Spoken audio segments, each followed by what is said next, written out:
Morning student, आज अपन बात करेंगे विद्युत क्षेत्र की कि विद्युत क्षेत्र या इलेक्ट्रिक फील्ड क्या होता है। किसी भी आवेश के चारों ओर का वह क्षेत्र जिसमें कोई अन्य आवेश विद्युत क्षेत्र या विद्युत बल अनुभव करे, वह उस आवेश के लिए विद्युत क्षेत्र कहलाता है या इलेक्ट्रिक फील्ड कहलाता है। अब अपन ने बिंदु आवेश माने हैं। बिंदु आवेश Q1 Q2 Q3 Q4 Q5 से लेके Qn तक के लिए बिंदु आवेश हैं, उनको अपन ने यहाँ पर अज्यूम किया है। और साथ में एक टेस्ट चार्ज या परीक्षण आवेश कैपिटल Q है। अब कैपिटल Q से विभिन्न बिंदु आवेशों की दूरियां हैं, वो R1 R2 R3 R4 से लेके Rn तक है, अर्थात हर एक के लिए अलग अलग दूरी है। अब क्या होगा, प्रत्येक Q1 Q2 Q3 आवेश के कारण से कैपिटल Q पर बल लगेगा या इन दोनों के बीच में एक बल होगा जिसे अपन कूलाम्बिक बल बोलते हैं। जो कूलाम्ब फोर्स होता है, कूलाम्बिक बल होता है, वह दो आवेशों के बीच की दूरी के स्क्वायर के इन्वर्सली प्रोपोर्शनल होता है। तो प्रत्येक आवेश के कारण से लगने वाला बल है वह हो जाएगा F1 F2 F3 F4 से लेके Fn तक। तो कुल बल कितना हो गया, कैपिटल F बराबर F1 plus F2 plus F3 plus F4 plus Fn, ऐसे n तक हो गया है। तो हर एक के लिए मान ज्ञात करेंगे, तो मान कितना हो जाएगा, F1 के लिए कितना हो जाएगा, KQ1Q divided by R1 square into R1 unit vector. F2 कितना हो जाएगा, KQ2 upon R2 square R2 unit vector.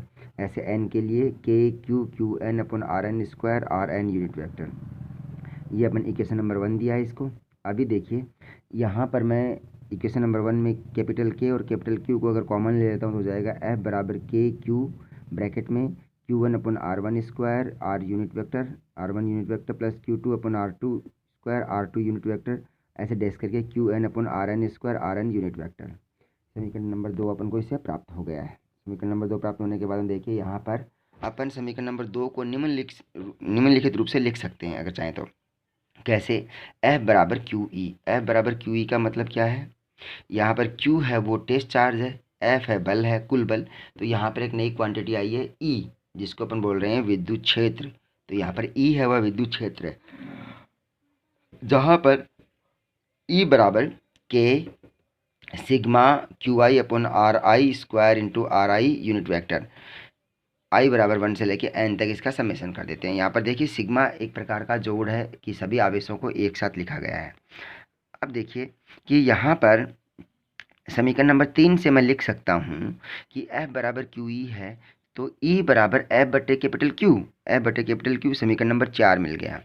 अगर मैं Q बराबर 1 कूलम ले लेता हूँ, अर्थात एकांक कूलम आवेश ले लेता हूँ, तो समीकरण नंबर 4 क्या बनेगा, E बराबर F, E बराबर F बन जाएगा। अर्थात इसका मतलब क्या हुआ, E बराबर F का मतलब कि एकांक आवेश के कारण से जो कूलम बल है वह विद्युत क्षेत्र कहलाता है। तो ये विद्युत क्षेत्र की नई परिभाषा है। अगर एकांक आवेश के कारण से जो विद्युत क्षेत्र है वह जिस बल के बराबर होता है, वह उस एकांक आवेश का विद्युत क्षेत्र कहलाता है। अब इसकी जो दिशा है, विद्युत क्षेत्र की जो दिशा है, वह कूलम बल की दिशा के अनुदिश ही होगी, उसी के अकॉर्डिंग ही होगी इसकी दिशा। जो परीक्षण आवेश पर लगने वाला कूलम बल है उसके अनुदिश इसकी दिशा होगी। इसका जो मात्रक है, विद्युत क्षेत्र का मात्रक है, वह क्या होगा, इसका मात्रक होगा न्यूटन पर कूलम, न्यूटन पर कूलम। क्योंकि देखिए E बराबर F बटे Q है, तो E बराबर F बटे Q है, तो E बराबर F बटे Q कैपिटल Q। F का मात्रक क्या है, F बल है, तो F का मात्रक होगा न्यूटन। Q क्या है, कूलम आवेश, तो इसका मात्रक हो गया न्यूटन प्रति कूलम। इसकी विमा ज्ञात करेंगे। तो विद्युत क्षेत्र की जो विमा होगी वह बल और आवेश दोनों की विमाओं का अनुपात होगी। बल की विमा कितनी होती है, बल की विमा मैंने आपको बताया भी था, और वापस इसको डिस्कस कर लेते हैं कि अगर आप फिजिक्स के फर्स्ट सेमेस्टर का कोर्स देखेंगे तो किसी भी राशि की विमा निकालने के लिए आपको उनकी विमा याद करने की ज़रूरत नहीं है। अगर आपको मोटे मोटे तौर पर कुछ 3 4 5 बीमा याद हैं, जिसमें बल की बीमा बहुत इंपॉर्टेंट है। अगर आपको बल की बीमा याद है, आपको वेग की बीमा याद है, आपको MLT की बीमा अलग अलग याद है, तो आप इन विभिन्न राशियों की बीमा उनके संबंध से ज्ञात कर सकते हैं। तो इसका मान कितना हो जाएगा, विमा बराबर बल बटे आवेश। तो बल का मान कितना हो जाए, बल की विमा कितनी है, m1 L1 T-2। और अब आवेश की विमा, आवेश की विमा तो फंडामेंटल बीमा नहीं है, फंडामेंटल बीमा क्या है, वह है एम्पियर, करंट की बीमा। तो करंट क्या है, आवेश, एकांक प्रवाह, आवेश प्रवाह की दर को, आवेश प्रवाह की दर को अपन बोलते हैं करंट। तो आवेश प्रवाह की दर को करंट बोलते हैं। तो Q बटे टी बराबर आई, तो Q बटे टी बराबर आई है, तो इसका मतलब Q बराबर आई टी हो गया है।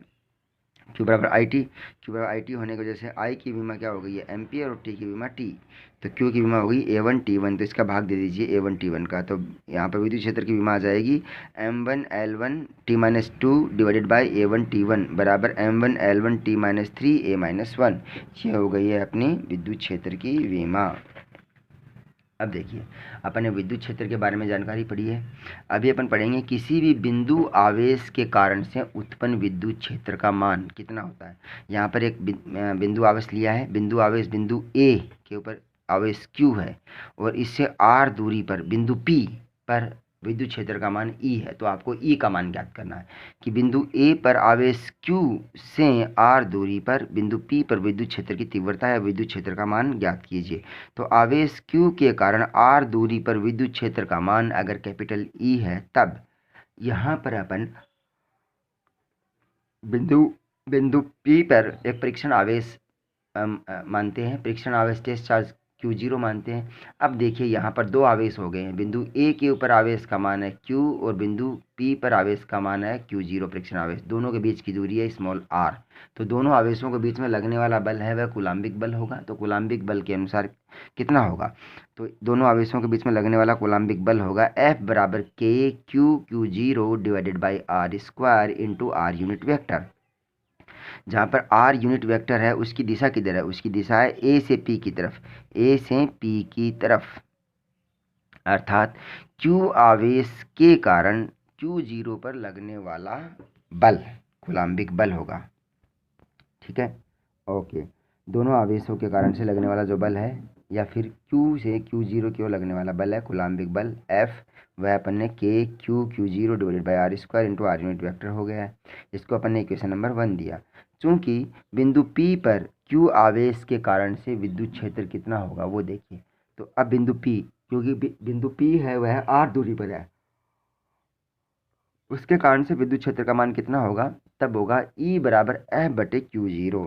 समीकरण 1 में दोनों तरफ मैं Q0 का भाग दे दूं, देखिए अगर मैं लेफ्ट हैंड साइड में Q0 का भाग दूंगा तो F बटे Q0 और राइट हैंड साइड में दूंगा तो ये Q0 कैंसिल हो जाएगा। तो ये माना जाएगा E बराबर F बटे Q0 बराबर KQ upon R square into R unit vector. ये आ गया अपना विद्युत क्षेत्र का मान। तो विद्युत क्षेत्र का मान अपन को प्राप्त हो गया है। ठीक है, चूंकि यहाँ पर ये विद्युत क्षेत्र है वो सदिश राशि है, तो अपने सदिश रूप से इसका मान लिखा है। R यूनिट वेक्टर दिशात्मक सदिश है, इसकी दिशा क्या होगी, इसकी दिशा होगी A से P की तरफ, यहाँ पर चित्रानुसार। तो E का मॉडुलस लेते हैं मापांक, तो E का मान हो जाएगा E बराबर KQ upon R square, E बराबर KQ अपन R स्क्वायर हो गया, अर्थात E समानुपाती क्या हुआ 1 अपॉन R स्क्वायर के। देखिए E है जो विद्युत क्षेत्र R दूरी पर किसी भी बिंदु आवेश के कारण से विद्युत क्षेत्र का मान E बराबर KQ अपॉन R स्क्वायर होता है, अर्थात Q है वह एक नियत राशि है, K एक नियत राशि है, R है वह अपन वेरिएबल मान सकते हैं, इसको परिवर्तनशील मान सकते हैं, अर्थात विद्युत क्षेत्र का मान है वह दूरी R के अनुसार परिवर्तित होता है। तो अब इसके बीच में ग्राफ प्लॉट करते हैं अपन E और R के बीच में। तो E और R के बीच में ग्राफ प्लॉट करेंगे तो आप देखेंगे इससे समीकरण नंबर 2 से या फिर यहाँ पर जो मैंने प्रोपोर्शनल चिन्ह लगाया हुआ है E समानुपाती 1 अपॉन R स्क्वायर से, कि जैसे ही R का मान बड़ा है, R का मान बड़ा होता है तो R स्क्वायर का मान बड़ा, R स्क्वायर का मान बड़ा होता है तो 1 अपॉन R स्क्वायर का मान कम होता है, अर्थात जैसे ही R का मान कम बढ़ता है तो E का मान कम होता है। तो R का मान बढ़ा तो E का मान कम, R का मान घटा तो E का मान बढ़ा, अर्थात अपन कह सकते हैं कि अगर R का मान बढ़ता है तो E का मान कम होता है और R का मान घटता है तो E का मान बढ़ता है। ऑपोजिट डायरेक्शन में एक प्रकार से यूँ मान सकते हैं, विपरीत है, R बढ़ेगा E घटेगा, R घटेगा E बढ़ेगा। तो इसी के अनुसार अपन इसका ग्राफ प्लॉट करते हैं। तो इसका ग्राफ देखिए हाई पैराबोलिक आकार का होना चाहिए, अति परवलयाकार में। तो इसका ग्राफ प्लॉट करते हैं तो देखिए ये E है y अक्ष पर और x अक्ष पर R है, तो इसका ग्राफ है वो इस प्रकार से आता है। ये इसका ग्राफ है हाइपरबोला आकार का। अगर आर को अनंत दूरी तक बढ़ाते हैं तो यह जो रेखा है एक्स अक्ष को छूती हुई प्रतीत होती है, कि ऐसा हो रहा है इसको टच कर रहा है लेकिन टच नहीं करेगी, क्योंकि जहाँ पर ये टच कर जाती है वहाँ पर विद्युत क्षेत्र का मान 0 हो जाएगा। तो विद्युत क्षेत्र का मान 0, बहुत कम चांसेज हैं, बहुत अनंत दूरी पर ही इसका मान 0 होता है, अदरवाइज इसका मान 0 नहीं होता है। ऐसे वाई अक्ष की तरफ देखेंगे कि ई का मान अगर अपन बहुत ज़्यादा बढ़ाएं तो आर का मान बहुत कम हो जाएगा। आर का मान अगर मैं लाइकली टू बी 0 की ओर अग्रसर होगा तब ई का मान अनंत की ओर होगा। ठीक ऐसे ही अगर मैं यही ग्राफ ई एंड 1/r² के बीच में खींचूं, ये वाला ग्राफ है, मैं कहूँ इसको 1 नंबर ग्राफ है, ये 1 नंबर ग्राफ ई और आर के बीच में है, और नंबर 2 जो ग्राफ है वो ई और 1/r² के बीच में है। तो ऐसा है तो यह एक स्ट्रेट लाइन होगी, सीधी रेखा इसके ग्राफ के तौर पर अपन को मिलेगी। ओके, अब अपन बात करते हैं विद्युत क्षेत्र से रिलेटेड कुछ और चीज़ें। अब ये है विद्युत बल रेखाएं। तो विद्युत बल रेखाएं क्या होती हैं?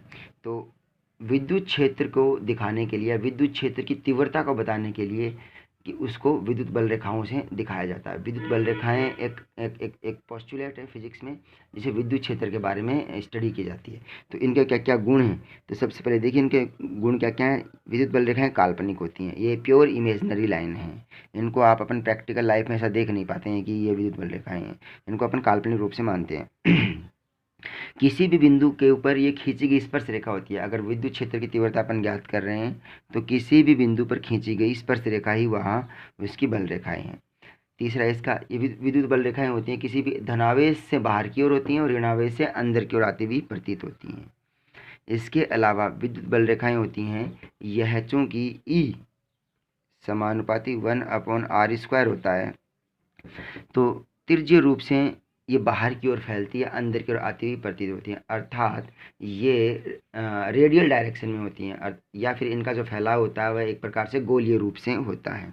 चित्र में आप देख सकते हैं कि धनावेश है तो इस विद्युत बल रेखाओं की दिशा बाहर की तरफ, और ऋणावेश है तो अंदर की तरफ होता है। ओके, अगर धनावेश और ऋणावेश पास पास दो रखे हुए हैं तो विद्युत बल रेखाएं कैसी होंगी?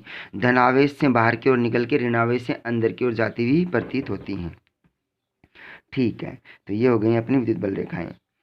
अब देखिए इन विद्युत बल रेखाओं की कुछ और खास विशेषताएं, ये आपस में कभी भी काटती नहीं है। कोई भी दो विद्युत बल रेखाएं हैं वो एक दूसरे को क्रॉस नहीं करती। क्यों नहीं करती हैं? क्योंकि अगर कोई भी विद्युत बल रेखाएं किसी भी बिंदु पर क्रॉस करती हैं तो उस कटान बिंदु पर विद्युत क्षेत्र की दो दिशाएं हो जाएंगी, क्योंकि विद्युत बल रेखाएं हैं वो हमेशा किसी भी बिंदु पर विद्युत क्षेत्र की दिशा को बताती हैं।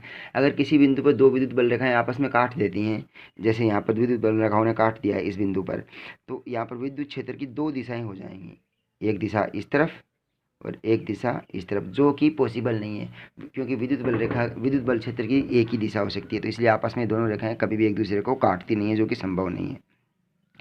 लंबाई के अनुदिश, अर्थात लंबाई के अनुदिश, अगर जो जो लंबाई बढ़ती है वैसे वैसे अगर विद्युत बल रेखाएं सिकुड़ती हैं, इसका मतलब क्या है कि वो विद्युत बल रेखाएं पास पास आ रही हैं, और ये बताती हैं कि वो जिन दो आवेशों के बीच में विद्युत बल रेखाओं को खींचा गया है, प्लॉट किया गया है, वो आवेश विपरीत प्रकृति के हैं और उनके बीच में आकर्षण बल लगता है। जब विद्युत बल रेखाएं लंबाई के अनुदिश फैलती हैं, दूर दूर जाती हैं, इसका मतलब क्या होगा कि दोनों आवेशों के बीच में विद्युत बल रेखाएं हैं वो प्रतिकर्षी नेचर क्या है, वो बल और वो आवेश हैं वो समान प्रकृति के हैं।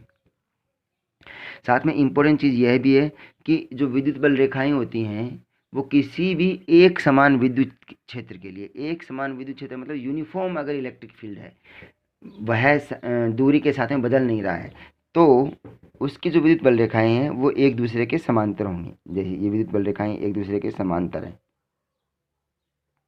ऐसे। तो अगर विद्युत बल रेखाएं एक दूसरे के समांतर हैं तो इस प्रकार के विद्युत क्षेत्र को अपन बोलते हैं यूनिफॉर्म या एक समान विद्युत क्षेत्र। और इसकी खास बात यह है कि यूनिफॉर्म विद्युत क्षेत्र में या एक समान विद्युत क्षेत्र में अगर कोई आवेश रखा गया है और उस आवेश को एक जगह से दूसरी जगह पर प्रतिस्थापित किया जाता है तो उस पर किया गया कार्य 0 होता है, क्योंकि इसमें विद्युत क्षेत्र में परिवर्तन नहीं होता है। ओके, दो आवेशों के बीच में अगर कोई भी दो आवेश रखे हों, सपोज कीजिए ये एक आवेश है और ये एक आवेश है, दोनों आवेशों के बीच में किसी भी बिंदु, सपोज यहाँ पर अगर विद्युत क्षेत्र का मान 0 है तो वहाँ पर कोई भी विद्युत बल रेखाएं नहीं होंगी, और उस बिंदु को अपन बोलेंगे उदासीन बिंदु या नल पॉइंट। या न्यूट्रल पॉइंट, अर्थात किन्हीं भी दो आवेशों के बीच में विद्युत क्षेत्र का मान अगर 0 हो जाता है तो वह क्षेत्र नल पॉइंट, न्यूट्रल पॉइंट या उदासीन बिंदु के रूप में जाना जाता है। वहाँ पर कोई भी विद्युत बल रेखाएं नहीं होंगी। तो ये विद्युत बल रेखाओं के बारे में अपने जानकारी ली है। ये जो विद्युत बल रेखाओं की विशेषताएं हैं, ये एग्जाम में आपसे कई बार पूछी जाती हैं कि विद्युत बल रेखाओं की 4 विशेषताएं बताइए। तो आप ये 4 विशेषताएं लिखेंगे, अगर ज़्यादा पूछे तो ज़्यादा लिखेंगे और इसके बारे में जानकारी जुटाएंगे। ओके, तो आज अपन ने बात की है विद्युत क्षेत्र के बारे में और किसी बिंदु आवेश के कारण से उत्पन्न विद्युत क्षेत्र के बारे में, विद्युत बल रेखाओं के बारे में, और इस पर बेस्ड कुछ न्यूमेरिकल करेंगे अपन जिस दिन ट्यूटोरियल की क्लास होगी। ओके, आज आप इसी चीज़ को रिवाइज कीजिएगा। Thank you.